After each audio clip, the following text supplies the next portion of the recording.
अस्सलाम वालेकुम students, welcome to campus.pk। कैसे हैं आप लोग? ठीक है, उम्मीद है खैरियत से होंगे। आज हम लोग जो है ना वो नेक्स्ट चैप्टर स्टार्ट करने लगे हैं, ट्रांसपोर्ट इन ह्यूमन। ठीक है, ट्रांसपोर्ट इन ह्यूमन जो है ना उसके अंदर हम लोगों ने दिल वाली बातें करनी है। सो आप लोग भी तैयार रहिएगा दिल वाली बातें करने के लिए। मेन हम लोगों ने स्ट्रक्चर ऑफ हार्ट से स्टार्ट करना है और उसको आगे फिर सर्कुलेटरी सिस्टम के साथ चलना है। स्टूडेंट्स, आज सर्वे होना है, वो भी पूरे 2 मिनट का। अच्छा जी, कौन सा सर्वे होना है जी आज, बताएं मुझे।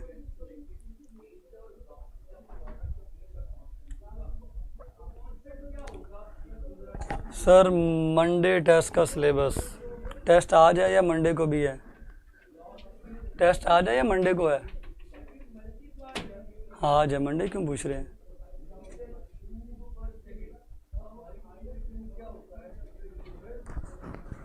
सलाम सर जी, वालेकुम अस्सलाम। बुक का पेज नंबर? सर आजकल अब काफ़ी डेज से वर्कशीट्स नहीं दे रहे हैं बेटे। मेरा ना लैपटॉप ज़ख्मी हुआ है, इंशाल्लाह दुआ करो वो ठीक हो जाए। कल मुझे छुट्टी मिली है उसको रिपेयर करवाने के लिए। ठीक है, सो उम्मीद है दोबारा वो काम करना शुरू कर देगा जी। आज FLP आज का सिलेबस वही है जो मैंने लास्ट लेक्चर में लास्ट टेस्ट में लिया था, गैसियस एक्सचेंज। ठीक है,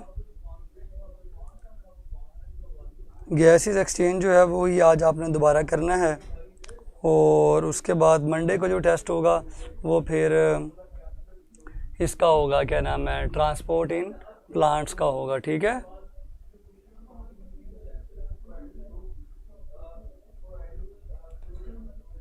चलें। ट्रांसपोर्ट इन प्लांट्स बच्चों, हमने कल यूनिट ख़त्म कर लिया था या नहीं किया था? मेरा ख्याल है एक टॉपिक बच गया था, वो मुझे याद नहीं रहा करवाना, जो कि आपको पता है ज़ीरोफाइट्स था। ठीक है, ज़ीरोफाइट्स, मेरा ख्याल है ये आप लोगों को पता होगा कि किसको नहीं आता ज़ीरोफाइट्स, फिर उसको हम पढ़ा लेते हैं।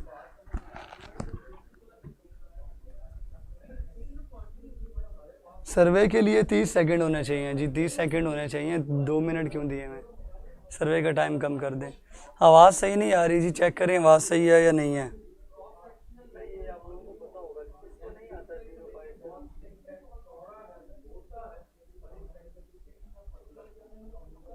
आवाज़ ठीक है? चलें,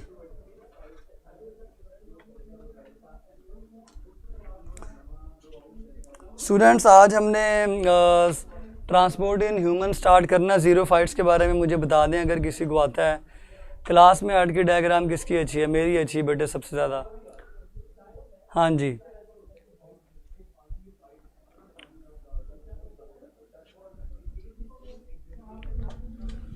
ज़ीरोफाइट्स समझाने की मेरा ख्याल है ज़रूरत नहीं है।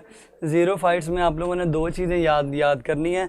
एक ये याद करनी है कि उसके अंदर प्रॉब्लम क्या है। प्रॉब्लम ये है कि पानी की बहुत ज़्यादा डेफिशिएंसी होती है। सो पानी को बचाने के लिए वो अपने स्टोमाटा को क्लोज़ कर देते हैं और क्लोज़ करने के साथ साथ उनके स्टोमाटा नीचे वाली साइड पर होते हैं। वैक्सी क्यूटिकल होती है और कैक्टस वगैरह इसकी एग्जाम्पल हैं। सो ये सारी चीज़ें जो है ना वो आसान सी हैं। सो बच्चों आज हमने स्टार्ट करना है transport in human. Transport in human, ठीक है। ह्यूमन के अंदर स्टूडेंट्स ट्रांसपोर्ट इन ह्यूमन जो है वो जिस सिस्टम के ज़रिए होती है उस सिस्टम का नाम सर्कुलेटरी सिस्टम है, ब्लड सर्कुलेटरी सिस्टम है। और ये जो सर्कुलेटरी सिस्टम है इसको हम कार्डियोवैस्कुलर सिस्टम का नाम भी देते हैं। सो इसका आपने नाम याद करना है, दिस इज कार्डियोवैस्कुलर सिस्टम। ये कार्डियोवैस्कुलर सिस्टम क्यों है? तो बच्चों याद रखें, ये कार्डियो इसलिए है क्योंकि कार्डियो का मतलब होता है दिल। कार्डियो का मतलब क्या है? दिल, ठीक है। और वैस्कुलर का मतलब होता है ट्रांसपोर्ट और सिस्टम का मतलब सिस्टम। दिल से रिलेटेड जो ट्रांसपोर्ट सिस्टम है वो कार्डियोवैस्कुलर सिस्टम कहलाता है। क्या आप लोगों को एक मज़े की बात बताऊं? प्लांट्स के अंदर भी जो ट्रांसपोर्ट सिस्टम के टिश्यूज़ हैं वो वैस्कुलर टिश्यूज़ कहलाते हैं। सो वैस्कुलर का मतलब किसी ज़बान के अंदर ट्रांसपोर्ट भी बनता है। ये सिर्फ आपको ट्रिक के तौर पे बता रहा हूँ कि प्लांट्स के अंदर भी जो ट्रांसपोर्ट सिस्टम के टिश्यूज़ हैं, जाइलम और फ्लोएम, उनको वेस्कुलर टिश्यूज़ कहा जाता है। और एनिमल्स यानी ह्यूमन के अंदर भी जो ट्रांसपोर्ट का सिस्टम है उसको वेस्कुलर सिस्टम ही कहा जाता है। सो आपने वेस्कुलर का मतलब नहीं भूलना कभी, इंशाल्लाह आप लोग जो है ना वो मार नहीं खाएंगे कभी। कार्डियोवास्कुलर सिस्टम के 3 बच्चों कंपोनेंट्स होते हैं। There are 3 components of circulatory system of human being. Number 1 blood, number 2 heart, number 3 blood vessels. ठीक है, ब्लड वेसल्स 3 जो है ना वो इम्पोर्टेंट, अल्लाह भला करे, आपके कंपोनेंट्स हैं कार्डियोवैस्कुलर या सर्कुलेटरी सिस्टम के। आज हम इंशाल्लाह ब्लड से स्टार्ट करेंगे, क्या ख्याल है? क्योंकि बुक में भी सीक्वेंस यही है, ब्लड से हमें स्टार्ट करना चाहिए। सबसे पहले ब्लड देखेंगे, फिर हार्ट देखेंगे और फिर जो है ना ब्लड वेसल्स की तरफ जाएंगे। ब्लड एक ऐसा टिश्यू है, एक ऐसा फ्लूइड है जो सर्कुलेशन करता है, फ्लो करता है और पूरी बॉडी के अंदर मटेरियल्स को डिस्ट्रीब्यूशन कर देता है। हार्ट पंपिंग ऑर्गन है, पंपिंग ऑर्गन है जो कि ब्लड को पंप करता है। और ब्लड वेसल वो नालियां हैं, वो पाइप हैं, वो क्या नाम है, ट्यूब्स हैं जिनके अंदर ब्लड फ्लो करता है। सो ये तीनों चीज़ें बड़ी इंपॉर्टेंट हैं, तीनों मिलकर काम करेंगी तो आपका ब्लड वेस्कुलर सिस्टम कंप्लीट हो जाएगा, सर्कुलेटरी सिस्टम कंप्लीट हो जाएगा या कार्डियोवैस्कुलर सिस्टम कंप्लीट हो जाएगा। सो ब्लड जो है ना इसने फ्लो होना है ताकि मटेरियल्स को ट्रांसपोर्ट कर दे, डिस्ट्रीब्यूट कर दे।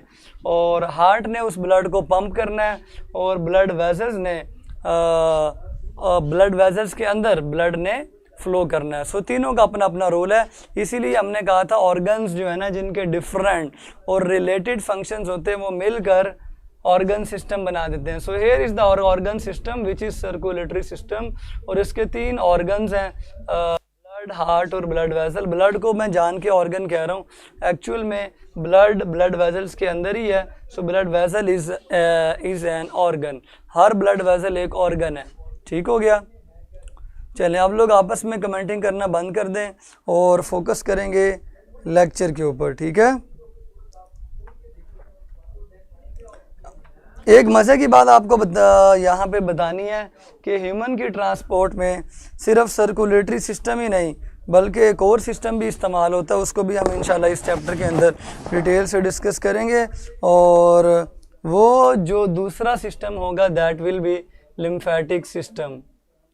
लिम्फेटिक ये भी ट्रांसपोर्ट के लिए इस्तेमाल होता है। ठीक है, इसका मतलब ह्यूमन की जो ट्रांसपोर्ट है उसके लिए 2 सिस्टम रखे हुए हैं ह्यूमन के अंदर।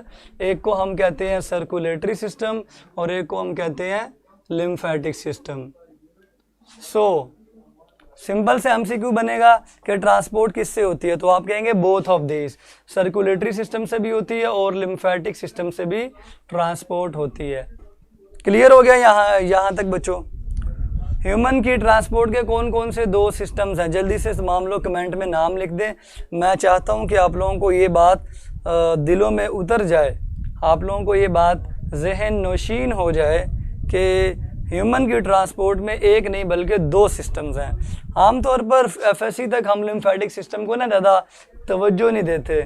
इसकी मिसाल उस बेटे जैसी होती है जिसको आमतौर पर घर में इग्नोर किया जाता है। सो लिम्फेटिक सिस्टम को अब इग्नोर नहीं करना, ये भी उतना ही इम्पोर्टेंट है जितना सर्कुलेटरी सिस्टम इम्पोर्टेंट है।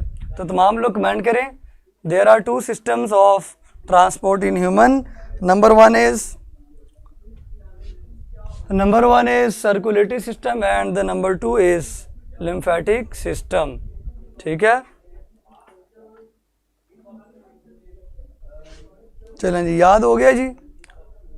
तो हमने सबसे पहले स्टार्ट करना है कार्डियोवैस्कुलर यानी सर्कुलेटरी सिस्टम को। मैंने आपको जो बता दिया, ब्लड जो है ना हमारा सर्कुलेटिंग फ्लूइड है। हार्ट हमारा, अल्लाह भला करे आपको, हमारा पंपिंग ऑर्गन है। और ब्लड वेसल्स वो ट्यूब्स हैं जिनके अंदर आपके ब्लड वेसल्स, आपके ब्लड फ्लो करता है, tubes in which blood flows. ठीक है, ये भी 3 तरह की होती हैं, आर्टरीज, वेन्स और कैपिलरीज। ठीक हो गया। तो आज हमने स्टार्ट कौन सा करना है, जैसे कि मैंने आपको बताया, today we will discuss about the whole composition and functions of the blood. So आपको पता होना चाहिए जो आपकी बॉडी के अंदर खून है वो कैसा होता है, उसमें कौन सी चीज़ें होती हैं और वो क्या करता है। सर आपकी आवाज़ से लग रहा है आज खासा, बेटे मेरी आवाज़ से पता क्या लग रहा है, मेरा गला बड़ा ख़राब है आज। ठीक है, ठंडा पानी पीने की वजह से गला ख़राब हो गया। यकीन करें बोला बिल्कुल नहीं जा रहा, गले में दर्द हो रहा है। लेकिन आप लोगों को पता है आप लोगों का लेक्चर ही सबसे इम्पोर्टेंट चीज़ होती है। सर आधी चीज़ें तो लेक्चर के दौरान ही याद हो जाती हैं। वेरी गुड बच्चों, आप जैसे लाइक बच्चे ही देश का नाम रोशन करते हैं। ठीक है, चलें students, we will discuss about today the blood. चलें जी, ब्लड के बारे में ना एक फ्लो चार्ट, एक जो है ना फ्लो चार्ट मैंने बनाया था, वो मैं आप लोगों को अभी दिखाऊंगा। उसके अंदर आपको पूरे ब्लड की कंपोजिशन पता चल जाएगी। ठीक है, वो मैं अपलोड भी कर दूंगा इंशाल्लाह। ठीक हो गया। आपकी वॉल के ऊपर के ब्लड को एक ही पेज के ऊपर मैंने कंपाइल करके बनाया था एक दफ़ा। सो वो वाला मैं पेज आपके साथ शेयर कर दूंगा, क्या ख्याल है। ठीक है, सो हम जनरली थोड़ा बहुत डिस्कस कर लेते हैं, बाकी मैं आप लोगों को करवा दूंगा। ठीक है, मैंने इस तरह से एक चार्ट बनाया हुआ है ब्लड के बारे में। Blood consist of 2 main components. Number 1 you know is plasma and number 2 you know is blood cells या सेल लाइक बॉडीज। ठीक है, अब आपको बता दें प्लाज्मा और ब्लड सेल्स में क्या फ़र्क है, किस तरह से आपको पता चलता है कि ब्लड में कितना जो है वो प्लाज्मा है और कितना ब्लड है। सर आप सफ़ेदे के पत्तों की टी पी लें, ठीक हो जाएगा थ्रोट।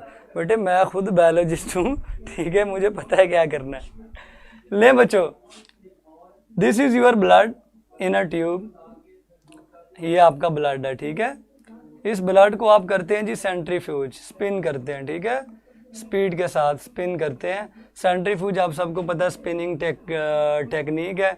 इसको जब आप स्पिन करते हैं तो डेंसिटी के अकॉर्डिंग चीज़ें अलग हो जाती हैं। प्लाज्मा की डेंसिटी कम होती है, प्लाज्मा ऊपर आ जाता है और ब्लड सेल नीचे बैठ जाते हैं। ठीक है, ज़्यादा कम हो गया। ठीक है, दिस इज़ योर प्लाज्मा, ये फ्लूइड की तरह होगा और यहाँ पे आपको सारे सेल्स और सेल लाइक बॉडीज मिल जाएंगे। ठीक है, this is your cells and cell like bodies, ये नीचे बैठ जाएंगे। क्यों नीचे बैठेंगे? बिकॉज सेल्स और सेल लाइक बॉडीज की जो डेंसिटी होती है ना वो ज़्यादा होती है, वो सेंट्रीफ्यूज में नीचे बैठ जाएंगे। और प्लाज्मा आपको एक येलोविश फ्लूइड की तरह नज़र आएगा। येलोविश फ्लूइड जैसे शरबत होता है ना, जैसे शिकंजवीन का शरबत होता है जो रमज़ान में पीते हैं, वैसा जो है ना शरबत आपको यहाँ पे मिलेगा। इस प्लाज्मा के अंदर मोस्टली पानी होगा और पानी के अंदर चीज़ें डिज़ोल्व हुई होंगी, सेल्स नीचे बैठ जाएंगे। सो ये तरीका है डिफ्रेंशिएट करने का ब्लड सेल्स को प्लाज्मा के साथ। सिंपल आप क्या करें, स्पिन करने की टेक्निक का नाम क्या है? सेंट्रीफ्यूज। ठीक है जी, सेंट्रीफ्यूज के ज़रिए हम ब्लड को 2 हिस्सों में डिवाइड कर देंगे।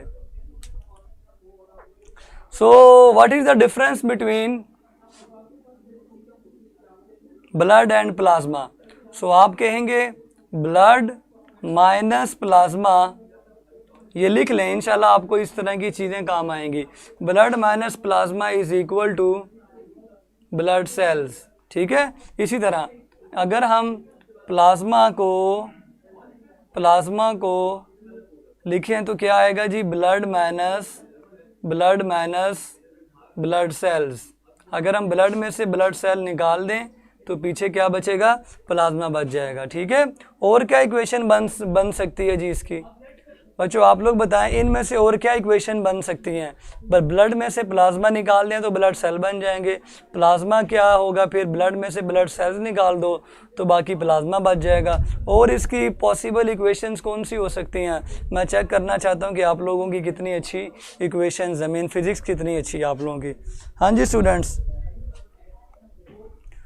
Yes syllabus of FLP is gaseous exchange, मैंने पहले बता दिया शुरू में, दोबारा बता रहा हूँ, गैसियस एक्सचेंज, ठीक है, ये मैंने लिख दिया ऊपर। हाँ जी सर, ब्लड में प्लाज्मा क्या क्या काम है, बेटे अभी हमने उसका काम नहीं बताया, काम बताएंगे तो पता चल जाएगा आपको। Blood is equal to plasma plus blood cell, बिल्कुल ठीक है, very good. Plasma plus blood cells is equal to blood, वाह कमाल, अच्छा आ गए हैं, इसका मतलब आप तो बड़े अच्छे बच्चे हैं, फिजिक्स पता है आपको। अब हम देखते हैं जी प्लाज्मा के अंदर क्या चीजें होती हैं और उनका क्या काम है, ठीक है। चलें here we go.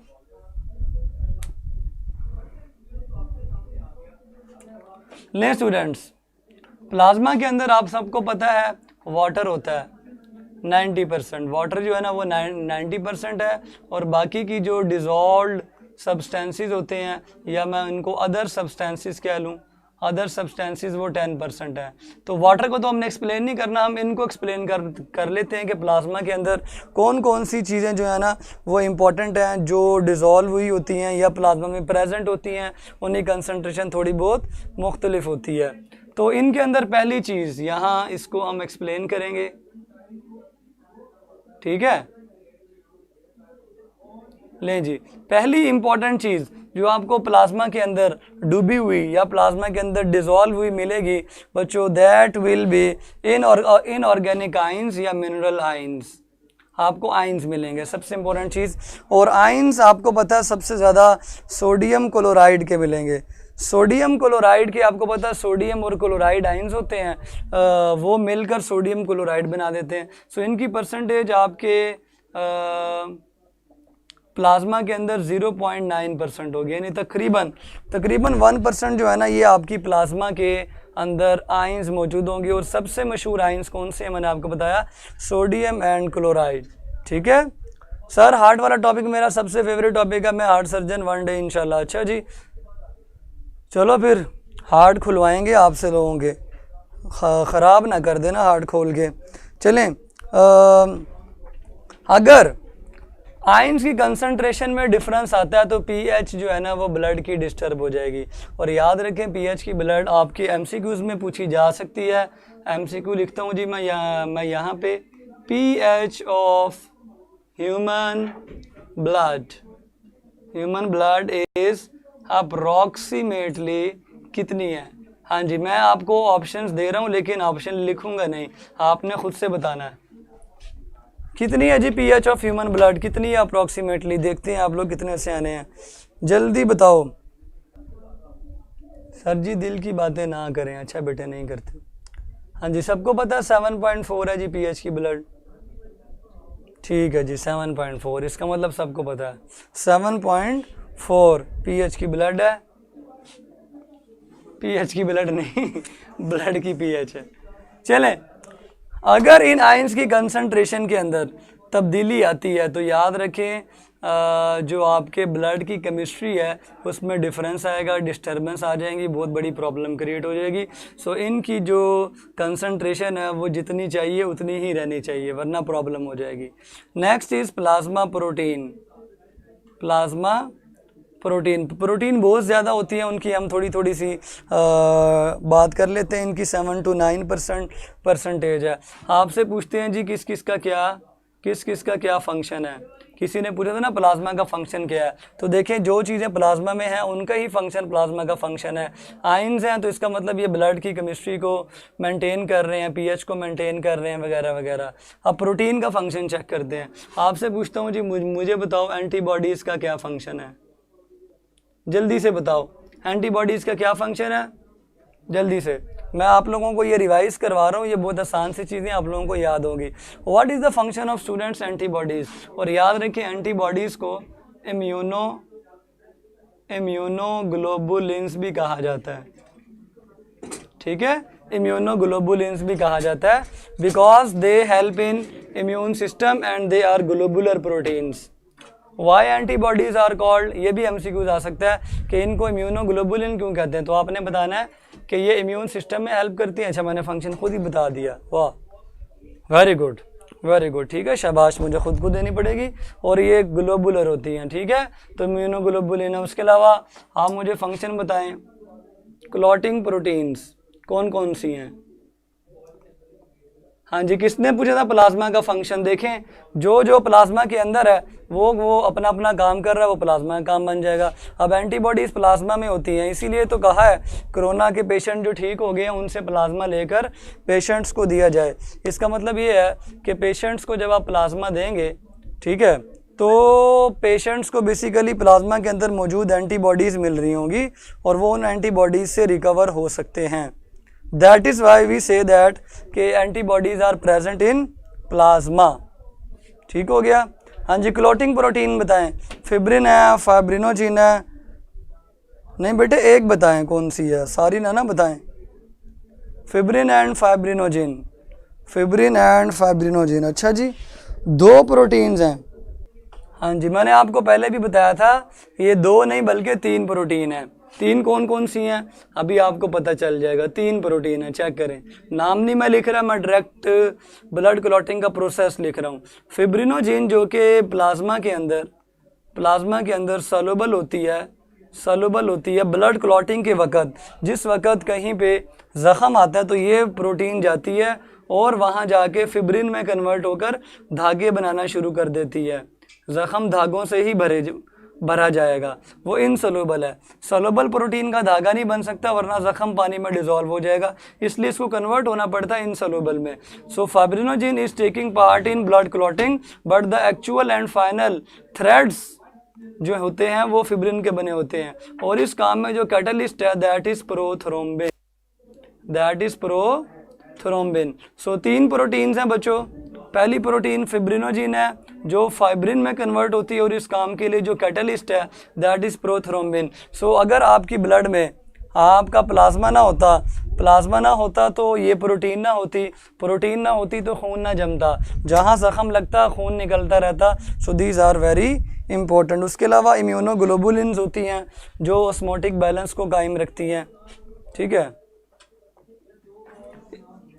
It means आपको ये बात समझ आ गई होगी। उसके अलावा मैंने क्या बताया, एल्ब्यूमिन्स होती हैं, ये क्या करती हैं, ऑस्मोटिक बैलेंस को कायम करती हैं, ठीक है। ऑस्मोटिक बैलेंस को सल्यूट वगैरह का जो वहाँ पे रेगुलेशन प्रोसेस है उसको मेंटेन कर रही होती हैं, ठीक हो गया। चलें, प्रोटीन इंपॉर्टेंट हो गए। प्रोटीन के बाद दूसरी ऑर्गेनिक न्यूट्रिएंट्स होते हैं। नंबर 3 ऑर्गेनिक न्यूट्रिएंट्स होते हैं ब्लड के अंदर। ऑर्गेनिक न्यूट्रिएंट्स के अंदर हार्मोन आ जाते हैं, एंजाइम आ जाते हैं। मेरा नहीं ख्याल अब आपको हार्मोन्स के और एंजाइम्स के फंक्शन बताना चाहिए, ग्लूकोज के, फैट्स के, उसके अलावा फॉस्फोलिपिड्स के, अमीनो एसिड्स के, सब के फंक्शन आपको पता है, कोलेस्ट्रॉल का, ग्लाइकोजन का, ये सारे ऑर्गेनिक न्यूट्रिएंट्स हैं, they should be present in blood, otherwise मसला जो है ना वो बढ़ सकता है। सो ऑर्गेनिक न्यूट्रिएंट्स जो है ना वो प्लाज्मा के अंदर ही होते हैं। उसके अलावा आपकी बुक के मुताबिक नाइट्रोजनस वेस्ट भी होते हैं। ये ब्लड के अंदर अगर ना आए तो हमारे सेल्स को नुकसान पहुंचाएं। सो हमारे सेल से नाइट्रोजनस वेस्ट ब्लड को मिलते हैं यानी प्लाज्मा को, और प्लाज्मा फिर इनको लेकर किडनी में जाता है और इन वेस्ट की एक्सक्रीशन करवाता है। सो इसलिए प्लाज्मा के अंदर नाइट्रोजनस वेस्ट का होना ज़रूरी है। ओके, नंबर 5 मैं गैसेस को क्या दूं और हार्मोन्स को क्या दूं। हार्मोन्स की एग्जांपल आपको पता है, इंसुलिन है, ग्लूकागोन है। अगर ये ब्लड में नहीं आएंगे तो फिर ये कैसे एक जगह से दूसरी जगह पर जाएंगे। सो इंसुलिन पूरी बॉडी में घूम रही होती है और आपकी बॉडी में ग्लूकोज की कंसंट्रेशन को मेंटेन करती है। सो कौन है वो जो इंसुलिन को पूरी बॉडी में डिस्ट्रीब्यूट करवाए? You know that is blood. Sir clotting के लिए प्लेटलेट्स नहीं होते बेटे, प्लेटलेट्स तो सेल्स है ना, ठीक है, वो ये वाली प्रोटीन्स बना देते हैं, तो बनाने के बाद ये प्रोटीन बाहर आ जाती हैं। लें जी, नेक्स्ट है गैसेस। आपको पता है मैंने आपको पिछले चैप्टर में पढ़ाया कि ब्लड के अंदर ऑक्सीजन भी होती है और कार्बन डाइऑक्साइड ऑक्साइड भी होती है। ठीक है, ब्लड के अंदर ऑक्सीजन भी होती है और कार्बन डाइऑक्साइड भी होती है। सो ये सारी चीज़ें इंपॉर्टेंट थी। मेनली जो दो मेन चीज़ें थी वो यही हैं, बाकी चीज़ों की कंसंट्रेशन बहुत कम होती है। सो अब आप लोगों को अच्छी तरह पता चल गया होगा कि प्लाज्मा का फंक्शन क्या है। जो इन तमाम चीज़ों का फंक्शन है वही प्लाज्मा का फंक्शन है। ओके हो गया। चलें ब्लड सेल्स की तरफ चलते हैं। ब्लड सेल आपको पता है 3 तरह के हैं। 2 तो प्रॉपर सेल्स हैं जिनको हम आरबीसीज यानी एरिथ्रोसाइट्स कहते हैं। अब आपने इनके साइंटिफिक नाम याद करने हैं, एरिथ्रोसाइट्स। उसके अलावा दूसरे हैं जी ल्यूकोसाइट्स और तीसरे हैं platelet. Platelets are not cells because they are the fragments of, ये टुकड़े हैं छोटे छोटे जो सेल से टूटे हुए हैं, fragments of mega karyocytes. Mega karyocyte एक बड़े बड़े सेल्स हैं, बड़े बड़े न्यूक्लियस वाले सेल्स हैं, उनके छोटे टूटे हुए टुकड़ों को हम प्लेटलेट्स कहते हैं। Platelets are not cells. ठीक है जी। सो मेन सेल्स कौन से हुए फिर? 2 एरिथ्रोसाइट्स हो गए और ल्यूकोसाइट्स हो गए। लें जी, अब आप लोगों से मैं क्वेश्चनिंग करने जा रहा हूँ, आप लोगों ने जवाब देना है। सबसे पहले मुझे ये बताएं कि एरिथ्रोसाइट्स की तादाद मेल्स में और फीमेल्स में कितनी होती है? हाँ जी, जल्दी से बताएं कि एरिथ्रोसाइट्स की तादाद मेल्स में और फीमेल्स में कितनी होती है? हाँ जी स्टूडेंट्स, मेल्स में एरिथ्रोसाइट्स यानी रेड ब्लड सेल कितने हैं और फीमेल्स में एरिथ्रोसाइट्स यानी कि रेड ब्लड सेल्स कितने हैं? जल्दी बताएं।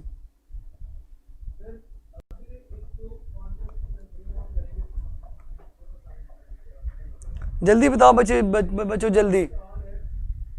टाइम इज़ वेरी कम, you tell me hurry up. ठीक है, मेरी इंग्लिश इज़ वेरी गुड। आप लोगों ने बताना ये सारा कुछ, मैं आप लोगों को मेन चीज़ें बताऊंगा जो इसमें कोर कॉन्सेप्ट्स की हैं, बस बाकी चीज़ें आप लोगों ने बतानी है। ठीक है, हाँ जी, कितनी तादाद होती है जल्दी से बता दें। शाबाश। मेल्स के अंदर 5.5 मिलियन यानी 5 से 5 मिलियन और फीमेल में 4 से 4.5 मिलियन है। अच्छा एक सवाल है, मेल्स के अंदर हीमोग्लोबिन ज़्यादा होगा कि फीमेल्स के अंदर हीमोग्लोबिन ज़्यादा होगा? हाँ जी, मेल्स के अंदर हीमोग्लोबिन ज़्यादा होगा या फीमेल्स के अंदर हीमोग्लोबिन ज़्यादा होगा? जल्दी से बच्चों। बेटे अभी मैं आपको बताता हूँ मेल में ज़्यादा क्यों होती है, भी आपसे ही पूछते हैं। ठीक है, हाँ जी स्टूडेंट्स, ठीक है जी। मेल्स में अब क्वेश्चन ये पता होता है कि मेल्स में ज़्यादा क्यों है, फीमेल में ज़्यादा क्यों है, कौन इसका जवाब देगा? हाँ जी, मेल्स में रेड ब्लड सेल भी ज़्यादा हैं और हीमोग्लोबिन भी ज़्यादा है। तो अब आप लोग भी बताएंगे, चेक करते हैं, आप लोगों ने पढ़ा है गैस एक्सचेंज पूरा।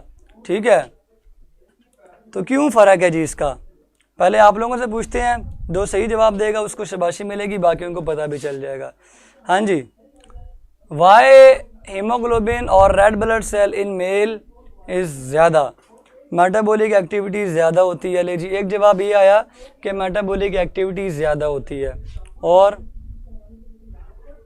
कोई जवाब? फीमेल टेंशन ज़्यादा लेती हैं। 2 जवाब नहीं, ये जवाब नहीं है। हाँ जी, और कोई जवाब? और कोई जवाब जल्दी से। मेटाबॉलिक एक्टिविटीज़ की वजह से आई थिंक। अच्छा जी,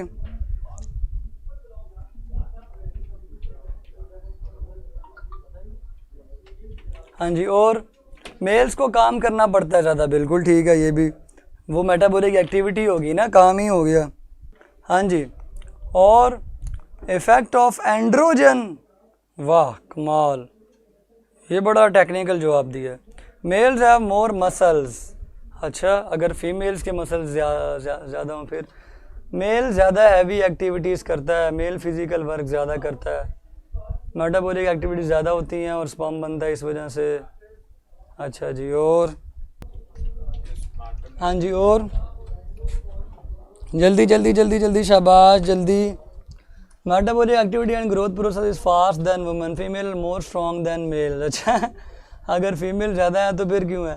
बिकॉज ऑफ टेस्टोस्टेरोन। ठीक है जी, आप लोगों ने काफ़ी ज़्यादा जवाब दिए। बेटे इसका जवाब पता क्या है?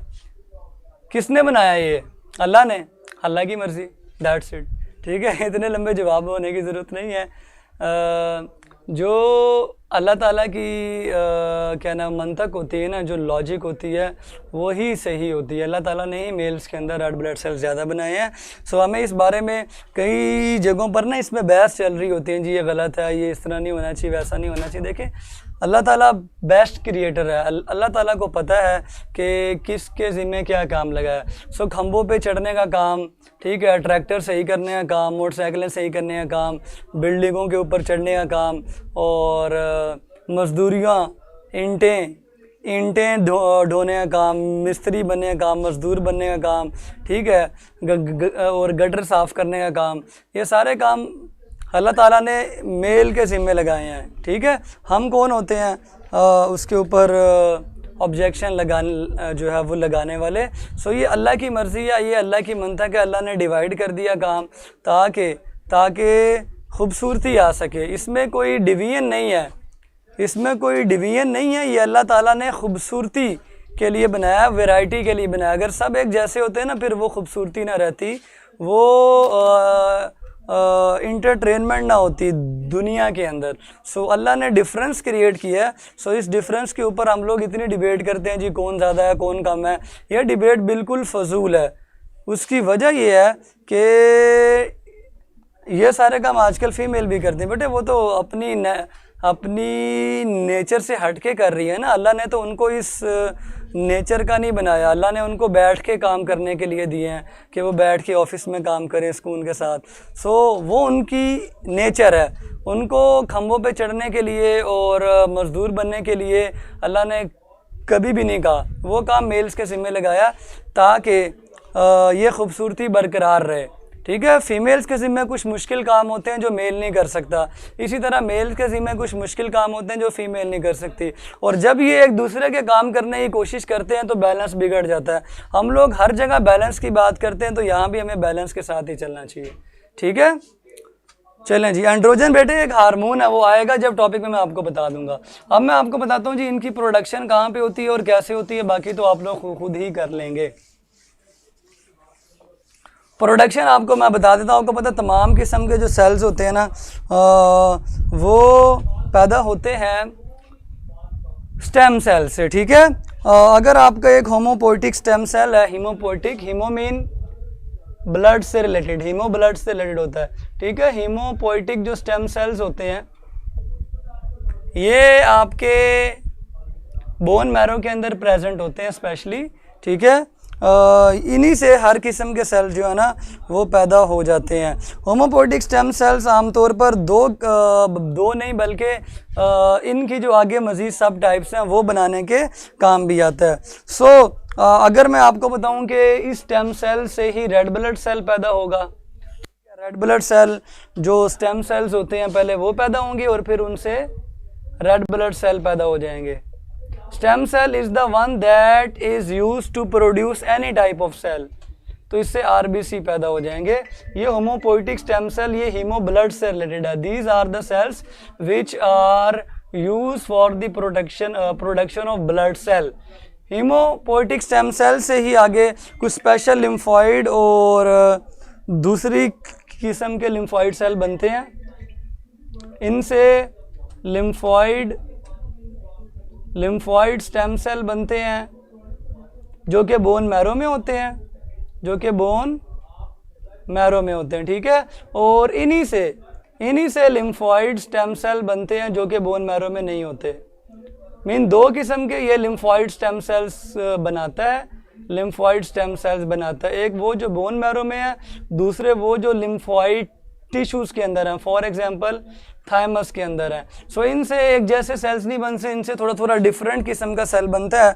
जो बोन मैरो के अंदर बनते हैं उनको हम बी लिम्फोसाइट्स कहते हैं। ठीक है, बी लिम्फोसाइट्स इनसे बन जाएंगे और टी लिम्फोसाइट जो है ना वो इनसे बन जाएंगे, टी लिम्फोसाइट्स।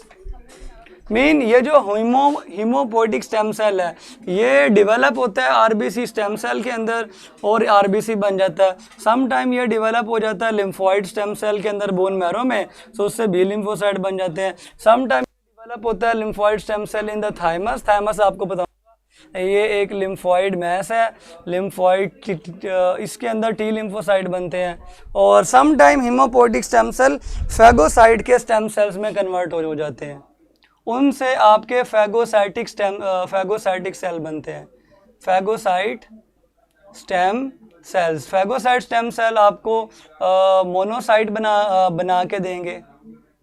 अब यहाँ पे जगह नहीं है, चलें इधर लिख देते हैं।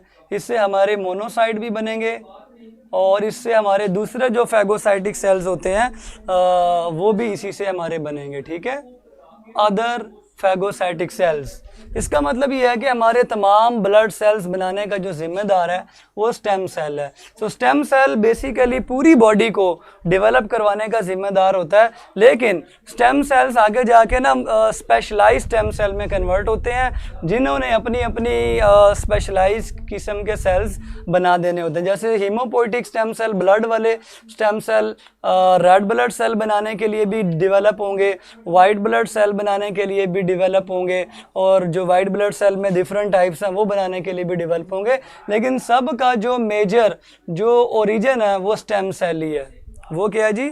स्टेम सेल है, ठीक है बच्चों। तो everything will be made by stem cell. चलें जी, यहाँ तक मेरा ख्याल है किसी को कोई प्रॉब्लम नहीं है, वो मुझसे पूछ सकता है। हाँ, लीकोसाइट्स के लिए दो चीज़ें आप लोगों को मैं बता दूँ। दो तरह के लीकोसाइट्स होते हैं, एक वो जिनके अंदर हमें ग्रैनूल्स नज़र आते हैं, उनको हम ग्रैनुलोसाइट्स कहते हैं, और जिनके अंदर हमें ग्रैनूल नज़र नहीं आते उनको हम ए ग्रैनुलोसाइट्स कहते हैं। ग्रैनूल जिन में नज़र आते हैं वो तीन तरह के हैं। ग्रैनूल का मतलब क्या है? उनके साइटोप्लाज्म में इस तरह हमें छोटे छोटे ज़र्रात जो है ना वो नज़र आएंगे, इसलिए हम उनको ग्रैनुलोसाइट कहते हैं। और एक ग्रैनुलोसाइट में हमें किसी किस्म के ज़र्रात नज़र नहीं आएंगे, उनका साइटोप्लाज्म अल्लाह के फजल से क्लियर होगा। सो ग्रैनुलोसाइट्स जो होंगे वो तीन किस्म के हैं, न्यूट्रोफिल्स भी हैं, यूसैनोफिल्स भी हैं, ठीक है, और नंबर 3 बेसोफिल्स भी हैं, बेसोफिल्स भी हैं। इन सब के आपने फंक्शन याद करने में आपको इंशाल्लाह इसका एक पेज दे दूंगा। एक ग्रैनुलोसाइट दो तरह के हैं, मोनोसाइट्स हैं बच्चों, मोनोसाइट्स हैं और लिम्फोसाइट्स हैं। अब आप लोगों ने एक काम करना है, इनको रिलेट करना है आपस में, ताकि आप लोगों को ये चीज़ें इंशाल्लाह कभी भी नहीं भूलेंगी। तो सबसे पहले बच्चों आप रिलेट करें, ग्रैनुलोसाइट्स को एक ग्रैनुलोसाइट के साथ, वो तो आप लोगों ने कर लिया। उसके बाद आप इनके न्यूक्लियाई को अगर आप कंपेयर करेंगे तो न्यूट्रोफिल्स का जो न्यूक्लियाई होता है वो लूप्ड होता है। न्यूट्रोफिल का न्यूक्लियाई बनाएं, ये देखिए मैंने इसकी 3 लूप्स बनाई हैं, एक लूप, 2 लूप, ठीक है, और ये तीसरी लूप। ये 2 3 4 5 लूप्स तक जो है ना इसका न्यूक्लियस हो सकता है। ये स्पेशल न्यूक्लियस की शेप है जिसके हिस्से बने हुए हैं 1 2 3, यहाँ पे मैंने 3 बना, लेकिन आपकी बुक के मुताबिक 2 से लेके 5 इसकी लूप्स हो सकती हैं। यूसैनोफिल्स की जो लूप्स होती हैं वो आमतौर पर 2 होती हैं, इस तरह से, एक ऐसे और एक ऐसे, इसकी ये 2 लूप्स हैं, ठीक है जी, एक लूप और 2 लूप, 2 लूप्स हैं, मीन 2 हिस्से हैं इसके न्यूक्लियस के। इसका मतलब इनका न्यूक्लियस टिपिकल गोल न्यूक्लियस नहीं होता, हिस्सों वाला न्यूक्लियस है, पार्टीशन वाला न्यूक्लियस होता है। बेसोफिल का न्यूक्लियस भी इसी तरह का होता है, ठीक है, उसके भी 2 लूप्स आपको मिलेंगे, लेकिन लूप्स मोटी होंगी ऐसे, ठीक है, एक ये लूप है और एक ये लूप है, इसकी भी 2 लूप हैं बेसोफिल्स की, तो ये आपको बाई लूप्ड मिलेंगे। मोनोसाइट की जो लूप्ड होती हैं वो राउंड भी हो सकती हैं और सम टाइम वो लूप भी हो, उनका न्यूक्लियस राउंड भी हो सकता है, ऐसे राउंड न्यूक्लियस भी हो सकता है और लूप्ड न्यूक्लियस भी हो सकता है। ये इनके न्यूक्लियस की शक्ल है। और लिम्फोसाइट की जो शक्ल होती है उसके अंदर न्यूक्लियस इतना बड़ा होता है कि वो पूरा साइटोप्लाज्म घेर लेता है, इतना बड़ा न्यूक्लियस होता है कि वो पूरा साइटोप्लाज्म घेर लेता है। सो ये आपने कंपैरिजन हमेशा याद रखना है। न्यूट्रोफिल्स की जो लूप्स की तादाद है वो 2 से लेके 5 लूप्स हैं, बाकी आपको 3 मैंने यहाँ पे बना के आपको दिखा दी हैं, 3, इसकी 2 हैं, इसकी 2 हैं, इसकी मे बी लूप और मे बी नॉट लूप, और इसमें न्यूक्लियस बहुत बड़ा होता है जो पूरे लिम्फोसाइट के साइटोप्लाज्म को घेर लेता है। सो न्यूक्लियस के अंदर आपने कंपैरिजन कर लिया, बड़ा इंपॉर्टेंट। उसके बाद आपने इनके फंक्शन के अंदर कंपैरिजन करना है। फंक्शन के अंदर आप करेंगे कंपैरिजन न्यूट्रोफिल का फंक्शन मोनोसाइट के साथ आप कंपेयर करेंगे, ठीक है। न्यूट्रोफिल का फंक्शन मोनोसाइट के साथ आपने कंपेयर करना है, ठीक है। दोनों का फंक्शन सेम होगा, बस फ़र्क ये है न्यूट्रोफिल ने स्मॉल पार्टिकल्स को फैगोसाइट करना है और मोनोसाइट्स ने बड़े बड़े पार्टिकल्स को फैगोसाइटोसिस करना है, किल करना है, ख़त्म करना है। तो यहाँ पे लिखा हुआ है लार्ज पार्टिकल को फैगोसाइटोसिस करते हैं मोनोसाइट्स और छोटे पार्टिकल्स को फैगोसाइटोस करते हैं न्यूट्रोफिल्स। ये भी आप लोगों ने बुक के अंदर रिलेट कर लेना है। Neutrophils are for the phagocytosis of छोटे छोटे जो पार्टिकल्स हैं जो हमारे इम्यून सिस्टम ने उसके खिलाफ एक्शन लेना है, उसका खिलाफ एक्शन न्यूट्रोफिल लेगा और मोनोसाइट्स बड़े बड़े पार्टिकल्स को फैगोसाइटोसिस करके उनके खिलाफ एक्शन लेगा। सो आपने इन दोनों में रिलेशन करना है, ठीक है। बेसोफिल्स के बारे में एक बड़ी इंपॉर्टेंट चीज़ ये है कि बेसोफिल और क्या नाम है जी, बेसोफिल है, ठीक है। बेसोफिल दो तरह के कंपोनेंट्स, दो तरह की चीज़ें रिलीज़ करता है, दोनों H से बनते हैं, H एंड H, ये इसका ट्रिक है, H and H, H and H, H for heparin and H for histamine. Basophil ने H फॉर हेपारिन भी रिलीज करनी है एंड H फॉर हिस्टामिन भी रिलीज करनी है। हेपारिन ऐसी प्रोटीन होती है जो ब्लड को क्लॉट होने नहीं देती, खून को जमने नहीं देती, हमारे ब्लड के अंदर खून जमता नहीं है, मीन हमारी नालियों के अंदर खून जमता नहीं है, ठीक है। बेटे ये मुझे कंप्लीट करने दे, अब किसी ने बस कहा ना तो मैंने 2-3 टॉपिक और पढ़ा देने हैं, इसको अच्छी तरह रिलेट करने, वरना आप लोगों को बाद में प्रॉब्लम होगी। ये मैं आप लोगों को याद करवा रहा हूँ, ठीक है। खामोश हो जाएं सारे स्टूडेंट्स, ये रिलेट करें।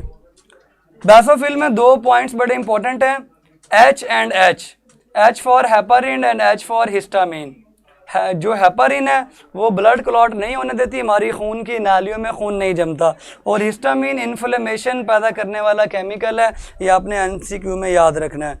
उसके अलावा लिम्फोसाइट्स का फंक्शन आपको पता है, इम्यून सिस्टम के अंदर होता है बी लिम्फोसाइट और टी लिम्फोसाइट, वो हम इम्यून सिस्टम के अंदर भी दोबारा से इसको डिस्कस करेंगे। उसके अलावा क्या रह गया, प्लेटलेट्स रह गई। प्लेटलेट्स मैंने बता दिया था सेल नहीं होते, ये बड़े बड़े सेल्स के टूटे हुए टुकड़े होते हैं and they are involved in blood clotting. तो ब्लड क्लॉटिंग में एक बच्चे ने पूछा था कि ये ब्लड क्लॉटिंग कैसे करते हैं, ये फिब्रिनोजिन को फिब्रिन में कन्वर्ट करते हैं, मीन वो जो फिब्रिनोजिन को फिब्रिन में कन्वर्ट करने वाले इम्पॉर्टेंट सेल लाइक स्ट्रक्चर हैं वो प्लेटलेट्स हैं। जो मैंने आपको भी रिएक्शन लिख के दिया था ना कि फिब्रिनोजिन कन्वर्ट होती है फिब्रिन में, वो रिएक्शन करवाने का जिम्मेदार प्लेटलेट्स होते हैं। मीन जब तक जख्म वाली जगह पर प्लेटलेट्स नहीं आएंगे वो रिएक्शन नहीं होगा। सो बच्चों ने पूछा कि जी फाइब्रिनोजिन काम करती है कि प्लेटलेट्स, रिएक्शन फिब्रिनोजिन का ही होता है लेकिन करवाने का जिम्मेदार प्लेटलेट्स हैं। जब प्लेटलेट्स जख्म पे आएंगे तो प्लेटलेट्स जो हैं वो आपको करवा के देंगे, ठीक है। ये देखिएगा, ये नीचे आ रहा है नज़र, नहीं तो कैमरा सेट कर दें जल्दी से, आ रहा है नज़र बेटे, आ रहा है नज़र, आप उसको दोबारा से चेक कर सकते हैं, ठीक है।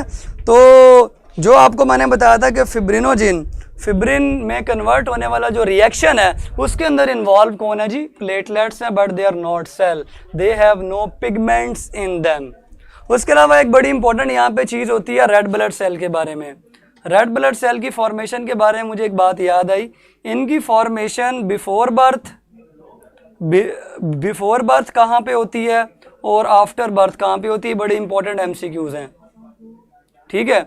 बिफोर बर्थ इनकी जो प्रोडक्शन होती है वो लिवर में होती है और स्प्लीन में होती है, after birth red blood cell की प्रोडक्शन शॉर्ट बोन्स में होती है, इन शॉर्ट बोन कौन सी हैं जी, स्टर्नम है, वर्टिब्रल कॉलम की हड्डियाँ और रिब्स की हड्डियाँ। एग्जाम्पल लिख देता हूँ, example is sternum, example is ribs या वर्टिब्रा, जो कि हमारी रीढ़ की हड्डी के अंदर मौजूद हैं। सो इनके अंदर बच्चों रेड ब्लड सेल बर्थ के बाद बनते हैं।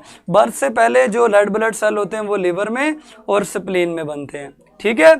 एक ग्रेनुलोसाइट के बारे में पता होना चाहिए आपको, ये लिम्फोइड सेल्स के अंदर बनते हैं, लिम्फोइड टिश्यूज में, और ग्रेनुलोसाइट बोन मैरो के अंदर ही बनते हैं।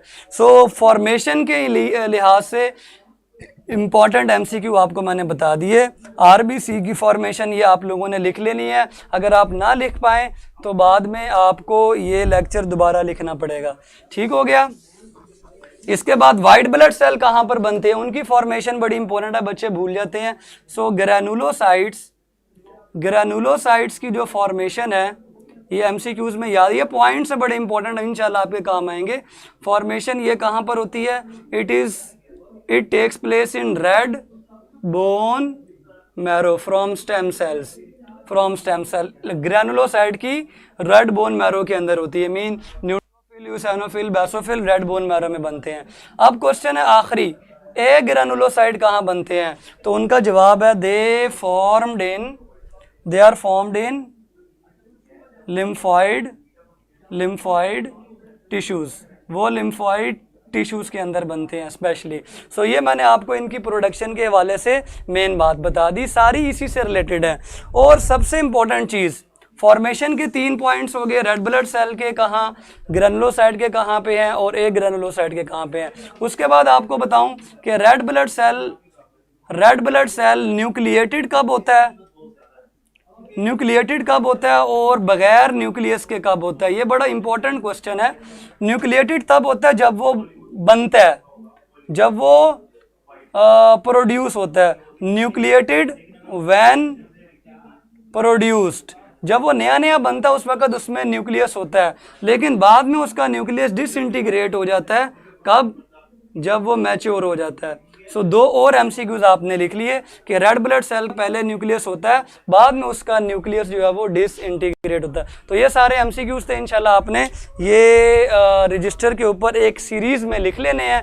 और इंशाल्लाह आज के टेस्ट की तैयारी भी आपने करनी है, जो कि मैंने लिख दिया था गैसेस एक्सचेंज के बारे में होगा। कल मिलेंगे, कल तक के लिए अल्लाह हाफिज़।